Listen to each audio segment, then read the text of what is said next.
Amén, Dios les bendiga, hermanos. Qué gusto es que puedan ustedes poder introducirse en esta enseñanza acerca de los principios de nuestra declaración de fe. En esta ocasión me toca a mí exponer acerca del tema el Dios, el único y verdadero. Dios, el único y verdadero.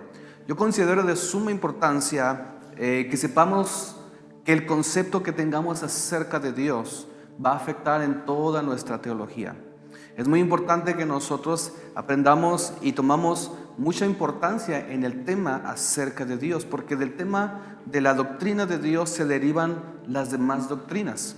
Así que, dependiendo de nuestro concepto o conocimiento que tengamos de Dios, esto puede afectar en la doctrina, por ejemplo, de la salvación. El concepto que tengamos acerca de Dios puede afectar en nuestra doctrina, nuestra teología que tengamos acerca de Cristo, acerca del Espíritu Santo, incluso puede afectar en nuestra adoración a Dios. Depende del Dios que yo tenga, es el Dios que yo voy a adorar. Así que por eso digo que este tema del único Dios verdadero es de suma importancia y que tomemos nota en lo que vamos a aprender. El conocimiento más hermoso que podamos tener nosotros, cada persona, cada ser humano, es saber de dónde venimos, el por qué estamos aquí y hacia dónde vamos. Eso yo creo que toda la humanidad se lo ha preguntado, ¿por qué estamos aquí? ¿De dónde venimos? ¿Y hacia dónde vamos? Así que el Dios en quien creemos es un Dios único y es un Dios verdadero.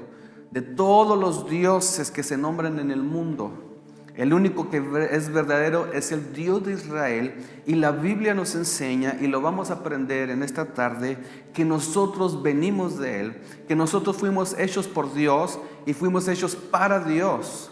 Venimos de Él, Él es nuestra procedencia y vivimos aquí por la voluntad de Dios y vamos hacia Él. Así que vamos a estar tratando este tema acerca del Dios, el único Dios y verdadero, nuestro Salvador. Así que el primer punto que vamos a ver es acerca de la existencia de Dios. ¿De dónde viene Dios? ¿De dónde procede Dios? Génesis capítulo 1, versículo 1, dice la palabra de Dios: en el principio creó Dios los cielos y la tierra. Fíjese que está diciendo, en el principio creó Dios los cielos y la tierra. O sea que Él no está argumentando a favor de su existencia. No comienza la Biblia diciendo, bueno, en el principio se comenzó a desarrollar un ser supremo o se comienza a desarrollar el concepto acerca de Dios. No, simplemente lo manifiesta. En el principio creó Dios los cielos y la tierra, porque de antemano, en aquellos tiempos, en el principio, precisamente los primeros habitantes de la tierra de antemano sabían acerca de Dios. No era necesario argumentar quién era Dios, no era necesario argumentar acerca de la existencia de Dios, simplemente sabían que existía Dios. De hecho, el único Dios a quien adoraban en el principio era Dios. No había otro Dios, no había otro Dios. Los conceptos acerca de otros dioses se fueron desarrollando con el tiempo, según lo que dice Romanos capítulo 1, que el hombre se envaneció en sus propios pensamientos y prefirieron adorar a la creación en vez de al Creador. Así que muchos podrán decir que Dios no existe. Por ejemplo, lógicamente están los ateos, pero la Biblia no habla acerca de ateos. La Biblia habla de necios. La Biblia habla de necios porque dice un salmo, dice el necio en su corazón, no existe Dios. No está diciendo el ateo, está diciendo el necio en su corazón. ¿Qué es un necio? Un necio es aquel que, teniendo argumentos convincentes frente a él, se obstinan en negarlos. ¿Por qué? Porque el hombre tiene implícito el conocimiento de que hay un Dios. Aún el ateo tiene ese conocimiento implícito de que hay un Dios. Así que no se trata de ateo por asunto de conceptos, sino que es ateo por causa de la necedad. Todo ateo sabe muy dentro de sí que Dios existe. Argumenta el concepto de que el concepto más bien de Dios se fue desarrollando poco a poco, pero no fue así. Yo les decía hace un momento, desde el principio los primeros habitantes sabían que había solamente un Dios, y ese Dios era el Dios verdadero. Éxodo capítulo 3, versículos 13 y 14 dice: dijo Moisés a Dios: he aquí que yo llego a los hijos de Israel y les digo: el Dios de vuestros padres me ha enviado a vosotros. Si ellos me preguntaren cuál es su nombre, ¿qué les responderé? Y respondió Dios a Moisés y dijo: yo soy el que soy. Y dijo: así dirás a los hijos de Israel: yo soy, me envió a vosotros. O sea, Dios está dando un título que de antemano ellos ya lo conocían, de antemano ellos, todos los pobladores ya lo conocían. Así que el simple hecho de decir yo soy, ya sabían a quién se estaban refiriendo. Así que si hablamos de la existencia de Dios, hay muchos elementos que nos hablan acerca de la existencia de Dios. Y hablar desde el principio es que el principio de todas las cosas, pero no es el principio de Dios. ¿Qué dice la Biblia acerca de la existencia de Dios? En Hebreos capítulo 11, versículo 3, dice de la siguiente manera: por la fe entendemos haber sido compuestos los siglos por la palabra de Dios, siendo hecho lo que se ve de lo que no se veía.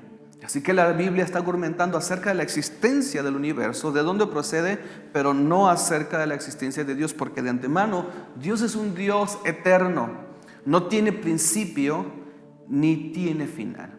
Ahora, si hablamos de la existencia de Dios, vamos a ponerlo como en este ejemplo. Vamos a ponerlo con este ejemplo.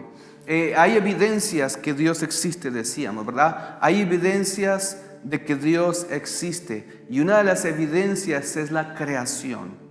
Una de las más grandes evidencias es la creación. Les decía Hebreos 11:3, dice: por la fe entendemos haber sido compuestos los siglos por la palabra de Dios, siendo hecho lo que se ve de lo que no se veía. Así que nosotros sabemos, la razón nos dice que todo efecto tiene una causa.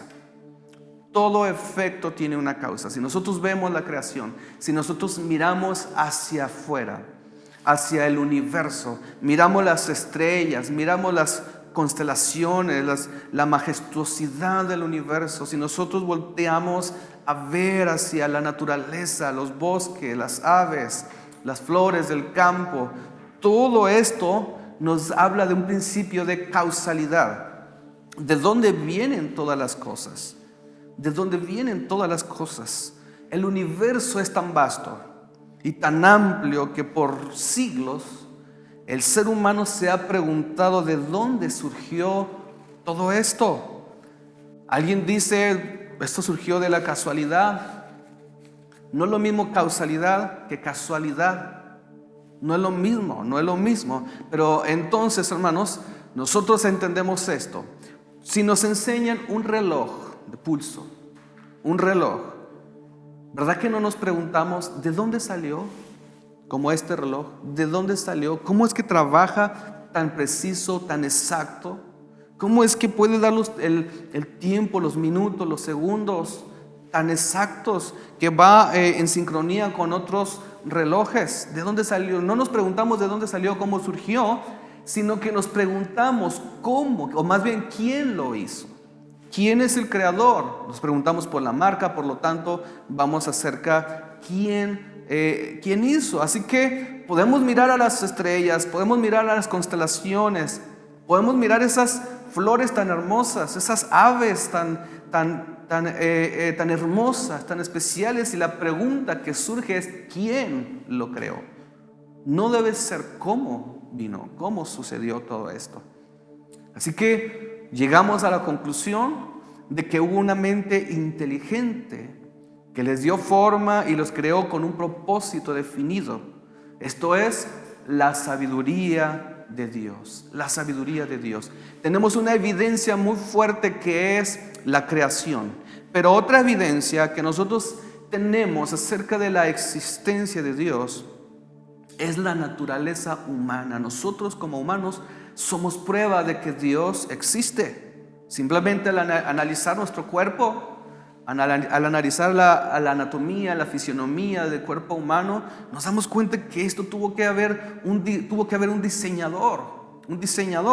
Así que la naturaleza humana es otra evidencia de la existencia de Dios. Miren, Dios ha creado a toda la raza humana. Y dice la Biblia, Génesis 1:26, que la creó a su imagen y a su semejanza. Sin importar cuán primitiva o adelantada sea su cultura, siempre el ser humano va a expresar un deseo por creer en algo. Siempre va a expresar ese deseo y lo va a desarrollar en forma de religión. ¿De dónde viene ese deseo por creer en algo? ¿De dónde viene? Esto quiere decir que en el interior del ser humano, cada hombre ha sentido esa necesidad, como les decía. Y esto es evidencia de que Dios existe, ya que el hombre lleva en su ser el creer en Dios, lleva esa necesidad de creer en Dios, y en su necesidad y en su ignorancia crean otros dioses. Es por eso la necesidad de nosotros conocer a nuestro Dios y enseñarlo a otras personas. Porque todo ser humano, vuelvo a repetir, no importando raza, no importando cultura o incluso el año que haya existido, la etapa, la era que haya existido, todos tienen necesidad de adorar a Dios. Otra evidencia que nosotros encontramos que existe Dios es la historia humana. Sí, hermano, la historia humana es otra evidencia. Porque nosotros hablamos acerca de la historia y vemos cómo la marcha en la historia de la humanidad nos ofrece pruebas de que existe una fuerza y una providencia que los rige. Esto es, todo parece suceder, todo lo que sucede parece tener un propósito y tiene un porqué. Cualquier cosa en la historia de la humanidad. Esto es como si se movieran unas piezas de un ajedrez. Parece ser que alguien las está moviendo, porque cada suceso de la historia lleva a otro suceso. Dice Daniel, capítulo 2, versículo 21, de la siguiente manera. Dice, y Él es el que muda los tiempos y las oportunidades, quita reyes y pone reyes, da la sabiduría a los sabios y la ciencia a los entendidos. Así que todo lo que sucede en la historia tiene un porqué y un para qué. Y entonces se mueven de tal manera los sucesos como unas piezas en un ajedrez. También encontramos en el capítulo 5, versículo 21, también de Daniel, dice, y fue echado de entre los hijos de los hombres, y su corazón fue puesto con las bestias y con los asnos monteses, fue su morada. Hierba le hicieron comer como a buey y su cuerpo fue bañado con el rocío del cielo. Está hablando de Nabucodonosor, ¿verdad? Hasta que conoció que el Altísimo Dios se enseñorea del reino de los hombres y que pondrá sobre él al que quisiere. Amén. Así que la Biblia nos narra la intervención de Dios en los asuntos humanos. En todos los asuntos humanos. No importa qué tan catastrófico se pueda ver un suceso, no importa qué tan difícil pueda verse una crisis en la historia de la humanidad como lo que estamos viviendo, todo tiene un porqué y un para qué. Y entonces esto nos habla de un Dios verdadero que lleva con un propósito a la humanidad. Así que estas son las evidencias de la existencia de Dios. Dijimos que la creación, la naturaleza humana, pero también la historia de la iglesia. Y hablar de la naturaleza de Dios, también podemos hablar acerca de la naturaleza de Dios. ¿Quién es Dios? La naturaleza de Dios precisamente lo podemos conocer a través de sus nombres. La Biblia nos revela quién es nuestro Dios y encontramos varios nombres ahí. Por ejemplo, de los nombres más utilizados en la Biblia se encuentra Elohim. Elohim este término insinúa el poder creador y la omnipotencia de Dios. Dios es Elohim. Así que esto nos revela que Él es un creador y que el Dios es omnipotente. También encontramos uno de los términos más comunes dentro de los nombres de Dios como Jehová, o más originalmente que se decía Yahvé, y esto significa el que es, y el que será, el que es y el que será. En otras palabras, Jehová o Yahvé puede referirse al Eterno. También algunos le dan una connotación diciendo Jehová puede significar el que me he manifestado, el que me manifiesto y que me manifestaré. Esto está hablando de que Dios, Jehová, es aquel Dios que se relaciona con sus criaturas. Es ese Dios que no es un Dios ajeno, sino que viene y se relaciona con su creación. Otro término muy hermoso que nosotros vemos en la Biblia es el Elión, que significa el Altísimo. También podemos encontrar el Shaddai, que puede significar, o más bien significa, el Dios suficiente para las necesidades de su pueblo. Todo esto está hablando acerca de la naturaleza de Dios. Adonai, por ejemplo, expresa la idea de gobierno y dominio. Amén. Así que podemos hablar muchas características de la naturaleza de Dios. Sabemos que Dios es un Dios santo. Él mismo lo dice: sean santos porque yo soy santo. Dios es un Dios omnipotente. Dios es un Dios omnisciente, omnipresente. Dios es un Dios misericordioso, lento para la ira. Todo esto nos habla acerca de la naturaleza de Dios. Y usted puede buscar más nombres, sus significados. Usted puede documentarse más para que conozcamos más a Dios. Porque es importante, como decía al principio, según el concepto que nosotros tengamos de Dios, el conocimiento que nos tengamos de Dios va a afectar toda nuestra doctrina.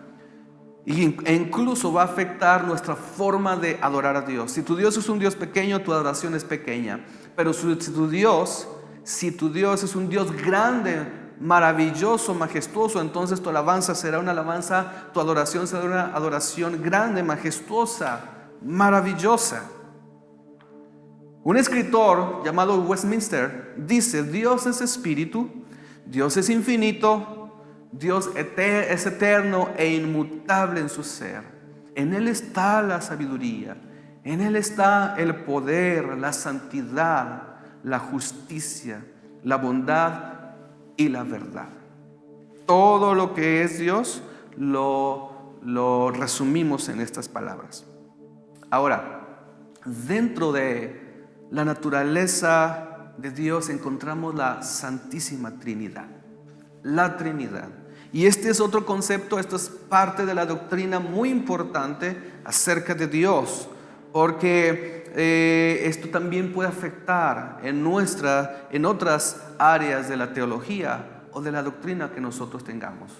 Amén. Dentro de su naturaleza encontramos entonces a tres personas. Cuando hablamos de Dios, estamos hablando de tres personas. Estamos hablando de Dios Padre, Dios Hijo y Dios Espíritu Santo. El origen de esta palabra Trinidad, cuando hablamos de Trinidad, viene de la raíz latina trinus, que significa tres en uno. Y es una palabra, ¿verdad? Es una palabra compuesta de tres y unidad. O algunos la llaman como triunidad o Trinidad. Recuerde, en la naturaleza de Dios encontramos la Santísima Trinidad. Y esta palabra se fue desarrollando a medida que la iglesia crecía. También crecían los grupos herejes, existían los falsos maestros que negaban la deidad de Cristo y negaban la deidad también del Espíritu Santo. Así que esto causó que la iglesia formalizara la doctrina de la Trinidad, porque esta palabra Trinidad no aparece en la Biblia. No aparece, pero la esencia está ahí implícita. Hablar de la Trinidad está ahí implícita. Esta palabra surgió entonces en el año 215 después de Cristo. Tertuliano fue el primero en establecer esta doctrina usando el término Trinidad. Recuerde que se fue desarrollando esta doctrina, ya que muchos negaban la deidad de Cristo, pero también la deidad del Espíritu Santo. Sin embargo, Sin embargo, ahí está en la Biblia, está en la palabra de Dios. Por ejemplo, Génesis capítulo 1, versículo 26, dice: y dijo Dios, hagamos al hombre a nuestra imagen, conforme a nuestra semejanza. Está hablando de una pluralidad. No está hablando voy a hacer, sino está diciendo hagamos. Y no se está refiriendo a los ángeles, porque nosotros no estamos hechos a imagen y semejanza de los ángeles. Estamos hechos a imagen y semejanza de Dios. Entonces, si la Biblia habla de una pluralidad, hagamos, está implícito ahí la Trinidad, que es el Padre, el Hijo y el Espíritu Santo. También en el capítulo 3, versículo 22, encontramos que dice: y dijo el Señor Dios, he aquí que el hombre es como uno de nosotros. Dice, es como uno de nosotros, sabiendo el bien y el mal. Es una vez más la pluralidad, refiriéndose al Padre, al Hijo y al Espíritu Santo. Fíjese que en el libro de Isaías encontramos otra evidencia de la pluralidad de Dios. Isaías capítulo 48, versículo 16, dice de la siguiente manera: Aléguenme a mí, oigan esto, desde el principio no hablé en escondido, desde que la cosa se hizo estuve ahí, y ahora el Señor Dios me envió y su Espíritu. ¿Quién está hablando en el versículo 16? Está hablando Dios. Y dice, aléguenme a mí, desde el principio no hablé en escondido. Y luego desde que la cosa se hizo estuve ahí, y ahora el Señor Dios. Está hablando de otra persona dentro de la deidad. El Señor me envió y dice, y también su Espíritu. Así que ahí están el Padre, el Hijo y el Espíritu Santo. Esto es en el Antiguo Testamento, pero en el Nuevo Testamento también encontramos una distinción entre el Padre y el Hijo. Por ejemplo, en Mateo capítulo 11, versículo 27, 11:27, dice: todas las cosas me son entregadas de mi Padre. Jesús está hablando y sabemos que Jesús es Dios, y entonces me fueron entregadas. Si Jesús fuera el mismo Padre, entonces no había necesidad de que alguien le entregara, pero Él está diciendo, el Padre me entregó, y nadie conoció al Padre sino el Padre, ni el Padre conoció a alguno sino el Hijo, y aquel a quien el Hijo lo quisiera revelar. Esto es entonces que hay una distinción entre el Padre y el Hijo. También encontramos una distinción entre el Padre, el Hijo y el Espíritu Santo. Por ejemplo, encontramos en el Evangelio de Juan, capítulo 14, versículo 16, que dice de la siguiente manera: y yo rogaré al Padre. Está hablando Jesús. Hay una distinción de personas. Yo rogaré al Padre y Él les va a dar otro consolador, refiriéndose al Espíritu Santo. Y lo dice el versículo 17: al Espíritu de verdad, al cual el mundo no puede recibir porque no le ve ni le conoce, pero vosotros le conocéis porque permanece en vosotros y será y estará en vosotros. Así que hay una distinción entre Padre, Hijo y Espíritu Santo. Así que esto es hablar acerca de la Trinidad. No está la palabra explícita, pero implícitamente está la doctrina de la Trinidad, donde hay tres personas. Hay un solo Dios, pero tres personas. Si describimos brevemente a cada una de estas personas, vemos, por ejemplo, vamos a hablar de Dios Padre. Dios Padre. Dice Mateo capítulo 5 en la oración de modelo, dice: Padre nuestro que estás en los cielos. La oración que Jesús hizo, Padre nuestro. ¿Por qué? Porque existe Dios Padre y existe Dios Hijo y Dios Espíritu Santo. Entonces, se le conoce como Padre, en primer lugar, se le dirige con ese término porque está hablando del sentido de procedencia. Dios Padre, de Él vienen todas las cosas. La creación, el ser humano, todo viene de Dios. Por eso se puede hablar que Dios es Padre, porque de Él vienen todas las cosas.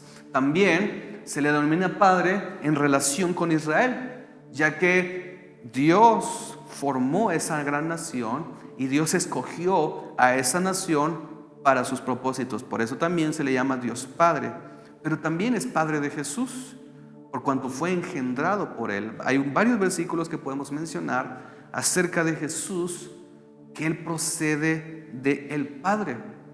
Pero también hablamos acerca de nosotros como personas, como aquellos que somos lavados con la sangre de Cristo, que es nuestro Padre también, es nuestro Padre espiritual, porque dice Efesios capítulo 1, versículos 3 al 5. Bendito el Dios y Padre del Señor nuestro Jesús Cristo, el cual nos bendijo con toda bendición espiritual en bienes celestiales en Cristo, según nos escogió en Él antes de la fundación del mundo, para que fuésemos santos y sin mancha delante de Él en caridad, el cual nos señaló desde antes el camino para ser adoptados en hijos por Cristo Jesús, el Cristo en sí mismo, por el buen querer de su voluntad. Así que es nuestro Padre porque fuimos adoptados por Él. A través del sacrificio, la sangre de Cristo,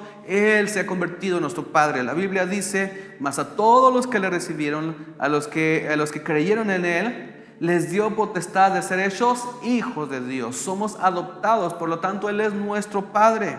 Él es nuestro Padre, podemos dirigirnos a Dios como nuestro Padre. Dentro de la Trinidad entonces encontramos también a Dios Hijo, la segunda persona de la Trinidad. Hablar de Dios Hijo, estamos hablando de Cristo.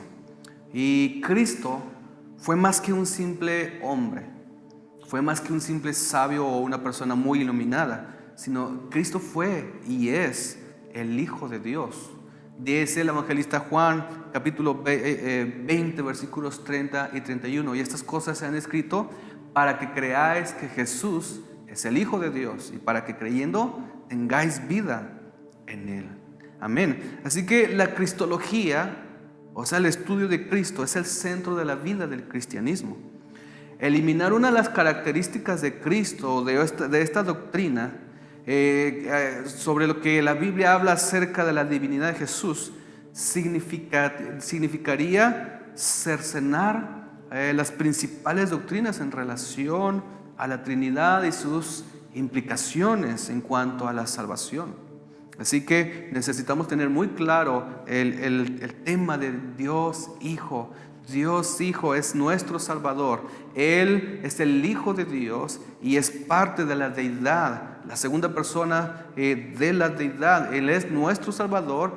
Por lo tanto, creemos que si nosotros depositamos nuestra confianza en Él, podemos ser salvos. Porque la Biblia dice: de tal manera amó Dios al mundo, hablando de Dios Padre, que dio a su Hijo unigénito, hablando de Cristo, para que todo aquel que en Él cree no se pierda, mas tenga vida eterna. Muy bien, y por último, tenemos la tercera persona de la Trinidad. Y hablar de la tercera persona de la Trinidad no estamos diciendo que tenga menos importancia, sino según el orden en cuanto al trato de Dios con el hombre, se encuentra el Espíritu Santo. Dios, Espíritu Santo. La iglesia reconoce al Espíritu Santo como la tercera persona de la Trinidad. Así que podemos decir que el Espíritu Santo es una persona. Es una persona. El Espíritu viene de la palabra ruach o neuma, que significa o sugiere la idea de aliento o de soplo. El Espíritu de Dios, el soplo de Dios. Pero esto no significa que sea un simple viento, o que sea, como algunas doctrinas le llaman, una fuerza activa, sino que se está refiriendo a una persona. No es una influencia o una emanación divina, sino que es una persona.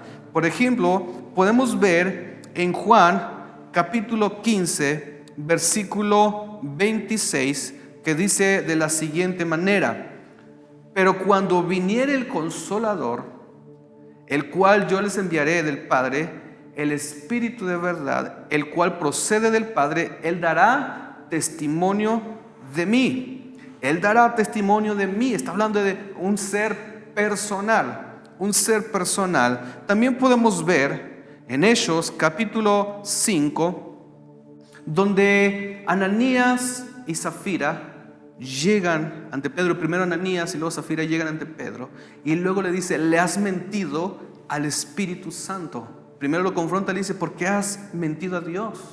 Y después dice: le has mentido al Espíritu Santo. Si el Espíritu Santo fuera una fuerza activa, una emanación, un viento, no se le puede mentir al viento, no se le puede mentir a la luz, a la electricidad. Se le miente a una persona. Así que se le llama tercera persona de la Trinidad, no porque sea inferior al Padre o al Hijo, sino porque su obra y manifestación fueron posteriores a la de ellos. En el Antiguo Testamento vemos principalmente la obra del Padre. En los Evangelios vemos la obra de Cristo, pero en los demás libros del Nuevo Testamento y hasta nuestros días vemos la obra del Espíritu Santo. Así que podemos encontrar varias citas bíblicas donde nos da a entender, donde nos revela que el Espíritu Santo es una persona, y como persona podemos hablarle, como persona podemos también lastimarle si fuera el caso, como persona podemos dirigirnos a Él y pedirle su ayuda, porque dice la Biblia que el Espíritu Santo nos guiará a toda verdad y a toda justicia. Con esto termino. La declaración de fe dice de la siguiente manera: creemos en la tercera persona de la Trinidad, que procede del Padre y del Hijo, de la misma sustancia e igualdad en poder y gloria, y juntamente con el Padre y el Hijo debe ser objeto de fe, adoración y obediencia a través de todas las edades. Amén. Bendecimos el nombre de Dios. Damos gracias a Dios, al Padre, al Hijo y al Espíritu Santo. Bendiciones.